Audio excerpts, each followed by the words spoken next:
అందితే జుట్టు అందకపోతే కాళ్ళు. ఇదే తన పాలసీగా పెట్టుకొని 45 ఏళ్ల నుంచి రాజకీయాలు చేస్తున్న పెద్ద మనిషి ఎవరు అని అడిగితే 7th క్లాస్ చదివే పోరడు కూడా ఆ సారు పేరే చెప్తాడు. కానీ ఆయన మాత్రం అదేం పట్టించుకోకుండా జయము జయము పాట ఎనుకుంటూ ముందుకు పోతూనే ఉన్నాడు. ఆ సార్ ఎవరో కాదు, చంద్రబాబే అని అంటున్నాడు ఎంపీ కేశినేని నాని. ఇంకేం చెప్తాడో ఇందాం. సార్ మీరు చెప్పుర్రి. అంతకుముందేమో మోడీ గారిని పచ్చిబూతులు తిట్టాడు, నల్లబట్టలేసుకుని తిట్టాడు. మీకు గుర్తుందా? ఏమని తిట్టిండు మోడీ సార్ను?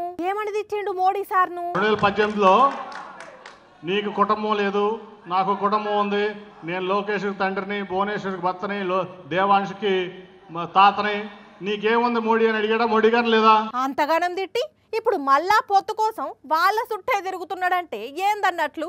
అందుకే అన్నారు చెప్పేటి అన్ని శ్రీరంగ నీతులు, లత్కోర్ పనులు.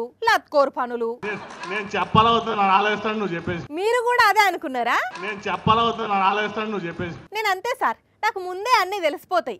ఇప్పుడు ఇంకేదో కొత్తది స్టార్ట్ చేసినట్లున్నాడు కదా. మళ్ళీ ఎలక్షన్లో వచ్చినాయి, బీసీలు గుర్తొచ్చారు, ఎస్సీలు గుర్తొస్తారు, ఎస్టీలు గుర్తొస్తారు, మైనార్టీలు గుర్తొస్తారు. అది చేస్తాం ఇది చేస్తామని హామీల మీద హామీలు ఇస్తున్నారు. 2014లో చంద్రబాబు నాయుడు 650 పేజీలు హామీ ఇచ్చాడు. 650 పేజీలా?